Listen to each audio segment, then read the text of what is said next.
जय हिंद मित्रांनो, काल अनेक जिल्ह्यांचं पेपर झाला आहे। यामध्ये ठाणे ग्रामीण असेल, यामध्ये ठाणे शहर असेल, लोहमार्ग मुंबई पोलीस शिपाई भरती असेल किंवा नवी मुंबई पोलीस शिपाई भरती असेल, अनेक जिल्ह्यांमध्ये पेपर झाले आणि जवळपास मुंबईचा पेपर, मुंबई लोहमार्गाचा पेपर, नवी मुंबईचा पेपर आणि ठाणे शहराचा पेपर, ठाणे ग्रामीणचा पेपर, अनेक विद्यार्थ्यांचा प्रश्न होता की सर पेपर खूप हार्ड आला, मार्क खूप कमी आले, आता मेरिट किती लागेल। तर आज या व्हिडिओमध्ये आपण बघणार आहोत मुंबई लोहमार्ग पोलीस शिपाई भरती 2024-25 पेपर पॅटर्न कसा होता, सरासरी मुलांना किती मार्क आहेत आणि फायनल कट ऑफ जे आहे ते कितीपर्यंत जाऊ शकते। त्यामुळे व्हिडिओ नक्की शेवटपर्यंत बघा आणि मित्रांनो, चॅनलवरती पहिल्यांदा आला असाल सबस्क्राईब मात्र नक्कीच करून घ्या। बघा मित्रांनो, तुम्ही काल पोलीस भरतीची परीक्षा दिली, तुम्ही तुमचा बेस्ट देण्याचा प्रयत्न केला आणि तुम्ही तुमचा बेस्ट दिलेला आहात। त्यामुळे जास्त टेन्शन पहिले तर घेऊ नका, जे झालं ते झालं, याच्यानंतर आपल्याला काय करायचं ते ठरवा। आता जर आपण पेपर पॅटर्न विषयी जर आलो तर कंप्लीट याच्यामध्ये पेपर पॅटर्न जो आहे तो 25-25 चा पॅटर्न होता। म्हणजे जर आपण बघितलं, गणित जवळपास 25 मार्काला होतं, बुद्धिमत्ता देखील जवळपास 25 मार्काला होतं, त्याच्यानंतर मराठी व्याकरण सुद्धा 25 मार्काला आहे आणि सामान्य ज्ञान हे सुद्धा 25 मार्काला आहेत। या 25 मध्ये तुम्हाला जीके म्हणजे बेसिक जीके जे आहे ते जवळपास 12 प्रश्न होते आणि चालू घडामोडीचे याच्यामध्ये जवळपास 8 ते 9 प्रश्न चालू घडामोडीवरती होते आणि जवळपास एक 15 प्रश्न तरी तुम्ही बेसिक पकडून चला, जीकेचे 15 प्रश्न तरी बेसिक पकडून चला।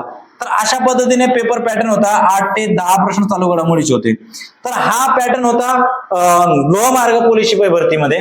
यामध्ये जो 75 पैकी प्रश्न होते आणि सर्व विद्यार्थी, जवळपास भरपूर विद्यार्थ्यांशी कॉन्टॅक्ट झाला, सर्वांचं म्हणणं ऐकून घेतलं। पेपर कसा होता? अवघड होता। पेपर कसा होता? अवघड होता। अवघड का होता याचा मागचा रिझन मी थोडक्यात सांगतो। याच्यामध्ये 3 जे विषय आहेत, गणित, बुद्धिमत्ता, ज्या जिल्ह्यांमध्ये 50 मार्काला आहे त्या जिल्ह्याचा पेपर कव्हर करणं खूप अवघड जातं। पहिली गोष्ट ती क्लिअर आहे, कारण 50 मार्काचं गणित सोडवता आपल्याला टाइम निघून जातो, कधी बाकीच्या विषयांवरती टाइम भेटत नाही। पण 50 मार्काला गणित असल्यामुळे काही भरपूर असे विद्यार्थी आहेत की त्यांना टाइमच भेटला नाहीये आणि जे गणित दिले होते, आता याच्यामध्ये गणित जर आपण सरासरी गणित बघितले तर याच्यामध्ये 10 प्रश्न अवघड होते, टाइम खाणारे होते, अवघड होते।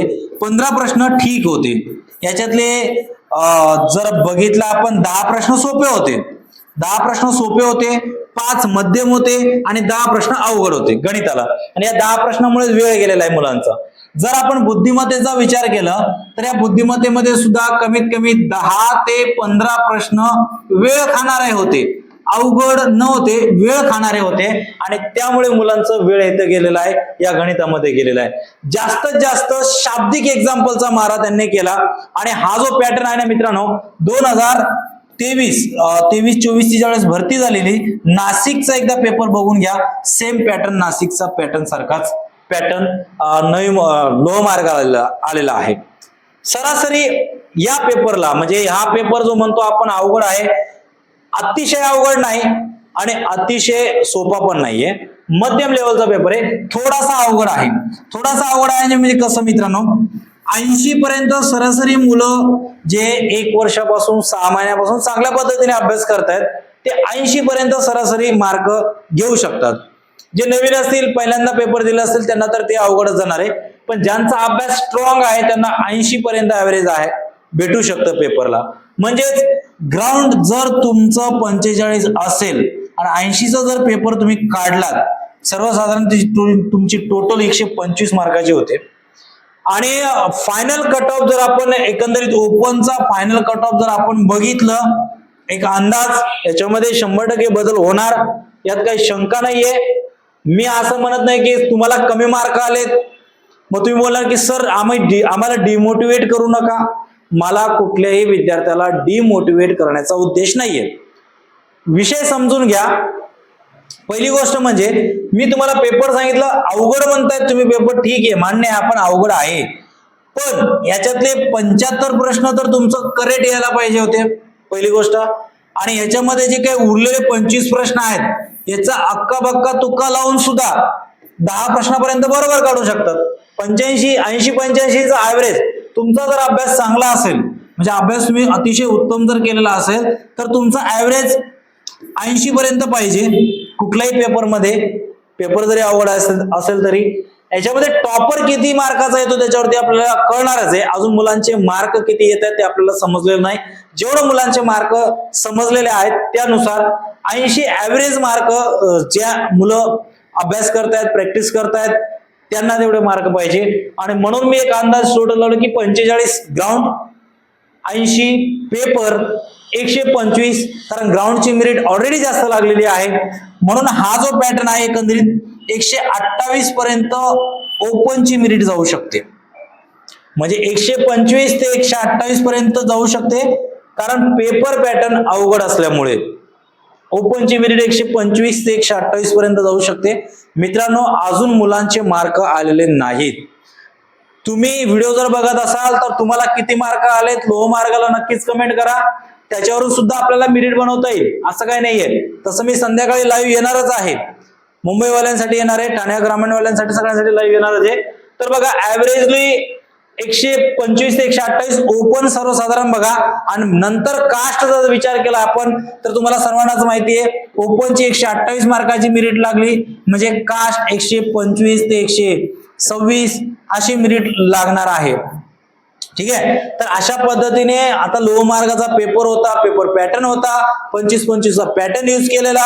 त्याच्यामध्ये जीके जवळपास बेसिक 15, कारण याच्यामध्ये जर आपण बघितलं मराठी व्याकरण पूर्ण रिपीटेड प्रश्न आहे, त्याच्यानंतर जीके चे पूर्ण रिपीटेड प्रश्न आहे, पूर्ण 100% रिपीटेड प्रश्न आहे.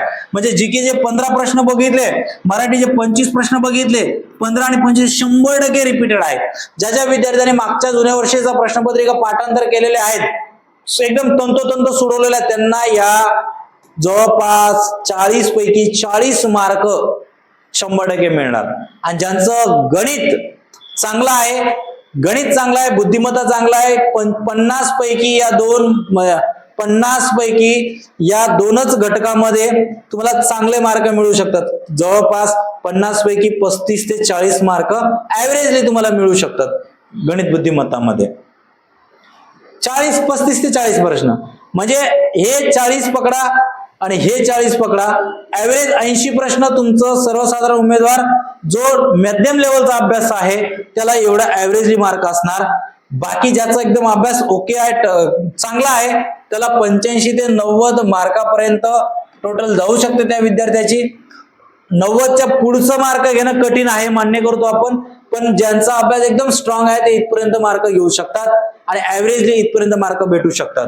ज्यांचा अभ्यास कमी आहे ते 75च्या खालीच आहे. आणि 60 प्लस, आता पोलीस होण्यासाठी तुम्हाला कमीत कमी 75 प्लस मार्क पाहिजे, काही झालं तरी. ज्यांना ऍव्हरेजली 60च्या आसपास मार्क आहेत त्यांचं लय अवघड आहे बाबा. त्यांनी सरळ सरळ जे झालं ते सोडा, जे तुमचं तुम्ही बेस्ट देण्याचा प्रयत्न केला, कधी काहीतरी चांगलं होण्यासाठी अगोदर खूप वाईट वेळेतून आपल्याला जावं लागतं. कदाचित ज्यांना मार्क कमी आले त्यांच्यासाठी खूप वाईट वेळ असेल, पण मित्रांनो हार मानू नका, पुन्हा उठा, पुन्हा जोमाने लागा आणि पुढच्या भरतीची तयारी आत्तापासूनच करा. लक्षात ठेवा, पॅटर्न समजून घ्या आणि हे विषय स्ट्रॉंग करा. गणित, बुद्धिमत्ता, मराठी 75 पैकी 75 मार्क यायला पाहिजे. बाकी तुम्ही समजदार आहात, चांगल्या पद्धतीने तुम्ही विचार करून पुढचं प्लॅनिंग करू शकतात. बाकी व्हिडिओ आवडल्यास आपल्या मित्रांमध्ये नक्की शेअर करा. मित्रांनो, पुन्हा एकदा सांगेल जाता जाता, व्हिडिओचा उद्देश डिमोटिवेटेड करणं बिलकुल नाहीये. सांगणं एवढंच आहे की ज्यांनी मेहनत केलेली आहे त्यांना फळ मिळणार आहे, 100% मिळणार आहे, यात काही वाद नाहीये. आणि ज्या कुठं ना कुठं छोट्या मोठ्या चुकांमुळे कमी पडलात, हार मानू नका, पुन्हा उठा, पुन्हा लढायला शिका. एवढंच मी सांगेल. आजच्या व्हिडिओमध्ये एवढंच. पुढच्या व्हिडिओमध्ये भेटूया. जय हिंद.